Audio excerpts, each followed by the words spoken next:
기술적으로는 전 세계 누구와도 연결될 수 있는 그런 시대가 진작에 되었습니다. 근데 사람 관계를 생각해 보면은 이전보다 더 쉽게 균열이 생기는, 또 이전보다 더 쉽게 깨어지고 갈라지는 그런 시대인 것 같습니다. 사람 가깝고 친해지는 데는 시간 오래 걸리죠. 마음도 오래 쏟아야 되지 않습니까? 그런데 멀어지고 그 사이에 벽이 생겨버리는 거는 한순간일 때가 있는 거죠. 오늘 본문 말씀 속에 그 공동체 속에서 일어나는 실질적인 그 관계의 깨어짐, 그리고 분열의 아픔들 정면으로 다루고 있습니다. 당시 고린도 교회는요, 영적인 은사가 넘치는 그런 교회였습니다. 힘 있는 공동체였죠. 생명력 있는 공동체였습니다. 교회 안에 머물지 않고 세상을 향해 뻗어나가는, 그 복음을 당당히 전하던 그 공동체였습니다. 멋있죠. 겉으로 보이기에는 잘하고 있습니다. 화려한 또 그러한 모습을 가졌던 공동체였지만은 그 속을 들여다보면 보이지 않는 벽이 사람들 사이사이에 세워져 있고, 교회가 갈기갈기 찢겨져 나갈 것 같은 그런 분열의 위기를 겪고 있었던 고린도 교회입니다. 바울이 글로의 집 사람들을 통해서 소식을 전해 듣게 됩니다. 그 고린도 교회에 일어나고 있는 가슴 아픈 일들에 대해서 말이죠. 11절 이하 말씀입니다. 내 형제들아, 글로의 집 편으로 너희에 대한 말이 내게 들리니 곧 너희 가운데 분쟁이 있다는 것이라. 내가 이것을 말하거니와 너희가 각각 이르되 나는 바울에게, 나는 아볼로에게, 나는 게바에게, 나는 그리스도에게 속한 자라 한다는 것이니. 교회 안에 무려 4개의 파벌이 생겨버렸다고 그럽니다. 각기 다른 모습으로 연합해서 한 몸 된다면 문제가 될 것이 없겠지만은 서로를 향해 날카로운 칼날을 겨누고 있었던 것이죠. 그런데 이들이 서로 당을 짓고 서로 그렇게 모이면서 내세웠던 그 이름들 어떻습니까? 하나같이 너무 존경스럽고 귀한 그런 영적 지도자들의 이름입니다. 바울, 교회를 눈물로 개척한 그 영적인 아버지죠. 고린도 교회에 있어서. 아볼로는 누굽니까? 구약 성경에 참 학식에 능통하고 지식이 뛰어났던 화려한 언변을 가졌던 아볼로, 아주 귀한 사역자의 이름을. 또 누굽니까? 예수님의 수제자였던 게바, 베드로. 고린도 교인들이 이렇게 가장 선하고 거룩한 영적 자산을 가지고 그들의 이름을 가지고 그렇게 서로 편을 갈랐던 겁니다. 위대한 지도자들의 이름을 부른 것이 정말로 그 바울을, 아볼로를, 게바를 존경해서라기보다는 그들의 탁월함을 이용해서 자신들의 영적 지위를, 또 자신들의 안목을 과시하려고 하는 그런 의도가 있었던 것이죠. 영적 지도자를 존경하는 마음이 이제 부패하여서 인간을 우상화하고 다른 사람을 배척하는 그런 이기적인 울타리로 변질되어져 버린 겁니다. 심지어 나는 그리스도파다라고 외치는 그러한 사람들까지 있었다고 하지 않습니까? 근데 그렇게 말하는 사람들 보면은 정말로 주님을 온전히 높여드리기 위해서 나는 그리스도파다라고 말한 것이 아니라 다른 파벌들보다 너희는 사람들 파지 않냐, 나는 우리 예수님 파다, 이렇게 얘기를 하면서 더 우월하다라는 것을 증명하기 위해 주님의 그 거룩한 이름을 독점하려 했던 그 모습이었던 겁니다.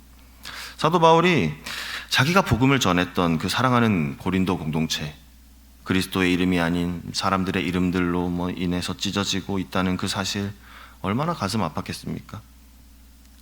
그런 싸움의 모습들 속에서 복음을 맡은 교회 아닙니까? 누구보다 영적이어야 할 그러한 공동체 아닙니까? 근데 그들이 그렇게 서로 당을 짓고 서로 견제하고 갈등하고 미워하는 그런 분위기 속에서 예수 그리스도의 십자가 사랑은 어디에서 찾아볼 수 있는가라는 겁니다. 교회 내 분쟁이 단순한 성격 차이, 주도권 싸움 이런 것이 아니라 교회 내에서 일어나는 싸움은요, 어떤 겁니까? 그 속에서 하나님 우리를 향한 사랑도, 하나님 우리를 사랑하셔서 보여주셨던 그 십자가의 그 은혜도 그 귀한 복음을 송두리째 흔들어버리는 무서운 질병과도 같은 것입니다. 교회 내 분쟁과 다툼은요. 하나님의 이름으로 모인 주의 백성들의 공동체, 하나님의 이름으로 모인 백성들의 공동체요. 용서함을 얻고 구원함을 받은 죄인들의 공동체요. 그 안에서 세상과 똑같이 사람이 중심이 되고 세상의 것들이 자랑되어지고 자신의 잘남을 내세우고 자기 소속 자랑하고, 그렇게 되면 교회는 세상과 구별되는 것이 없는 거죠. 생명력을 잃어버리게 되는 겁니다. 오늘 우리에게 주시는 말씀을 통해서요, 우리 공동체 돌아볼 수 있기를 소망합니다. 그리고요, 다른 것보다도 그 공동체의 구성원 되게 하신 나 자신을 먼저 돌아보고 바라보게 하시는 그 은혜가 이 시간 우리 가운데 있기를 소망하는 것입니다.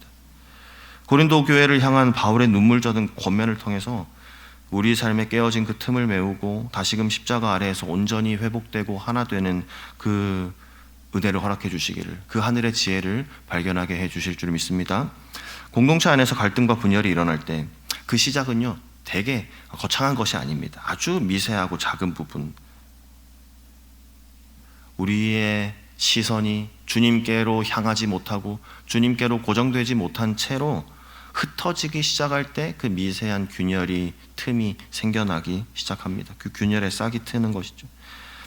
이에 사도 바울은 간절한 어조로 우리 성도들에게 권면합니다. 10절 말씀에, 형제들아, 내가 우리 주 예수 그리스도의 이름으로 너희를 권하노니 모두가 같은 말을 하고 너희 가운데 분쟁이 없이 같은 마음과 같은 뜻으로 온전히 합하라 말씀하죠.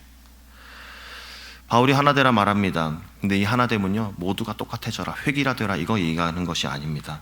마치 교향악단 생각해 보면은 수많은 악기들이 저마다 다른 소리를 내면서도 오직 단 한 명의 지휘자를 바라볼 때에 참 세상이 사람들 보기에 듣기에 아름다운 그런 교향곡이 연주되고 완성되는 것과 같은 모습인 것이죠.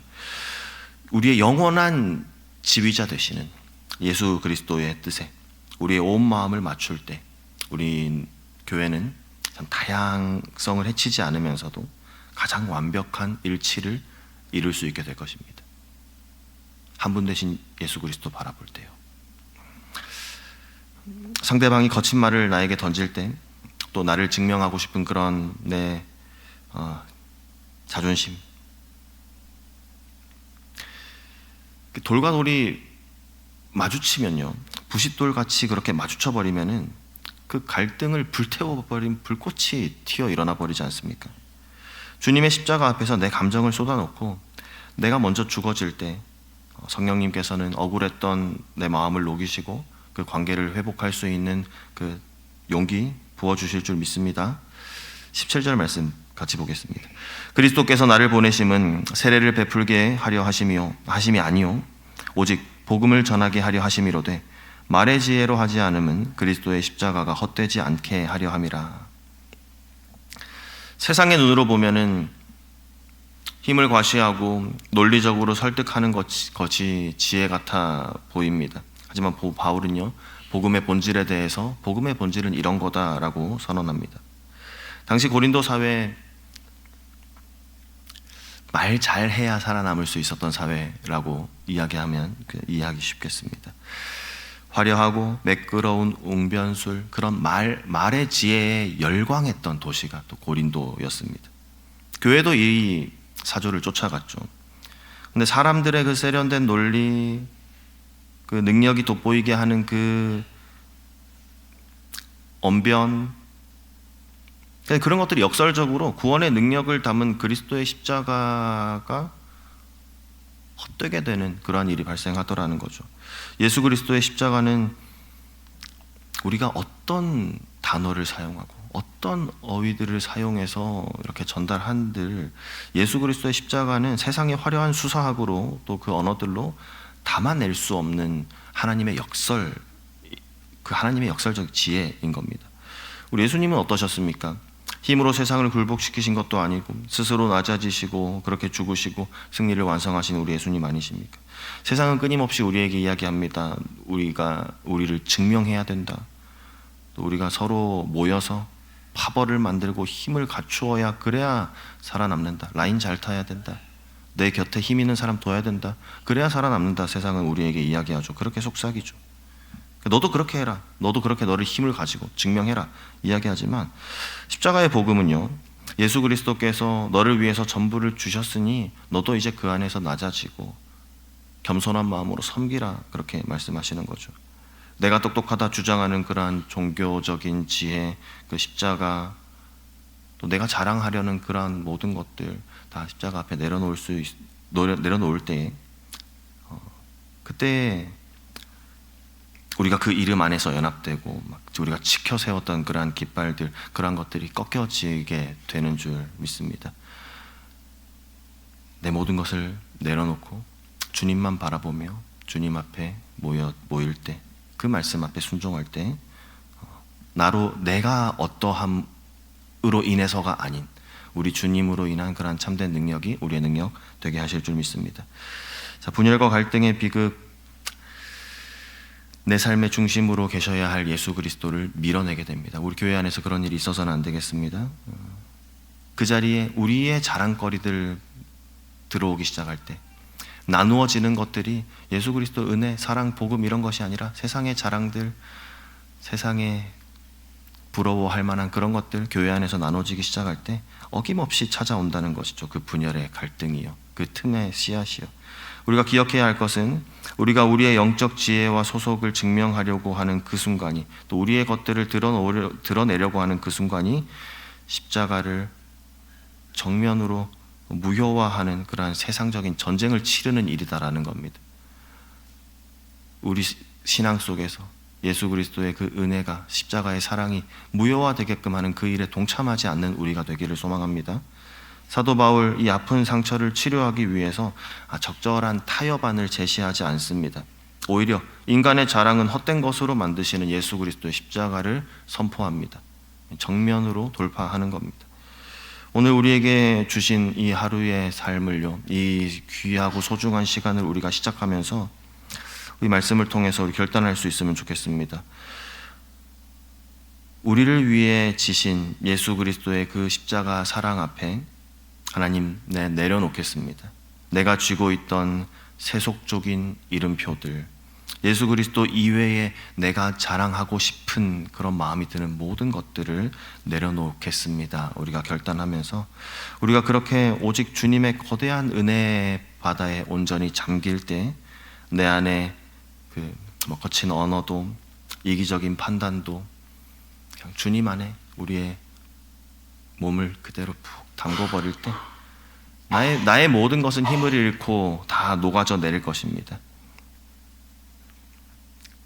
나뉠 수 없는 그리스도의 영광만이 우리를 굳게 붙잡고 은혜 안에서 아름답게 연합되는 그러한 참된 공동체, 그런 공동체가 우리 교회 되게 하여 주시기를 간절히 바라면서 그 공동체를 하나님께서 빚어 가시는 데에 하나님, 내가 먼저 하나님 원하시는 그 교회의 모습에, 그 교회의 구성원의 모습에 합당한 모습 지어져 갈 수 있도록 오늘 이 시간 기도하는 가운데 나를 먼저 돌아보게 하시고, 혹시나 내 마음 가운데 고린도 교회에 있었던 그러한 문제들 발견되게 하신다면 털어버리게 하여 주시옵소서. 예수 그리스도의 십자가 보혈 의지에서 씻어내 버릴 수 있도록 하나님, 내 삶을 잘 깨끗게 다듬어 주시고 씻어 주시라고 우리 주님 의지하며 이 시간 기도하며 주님 앞에 나아가도록 하겠습니다. 함께 기도하겠습니다.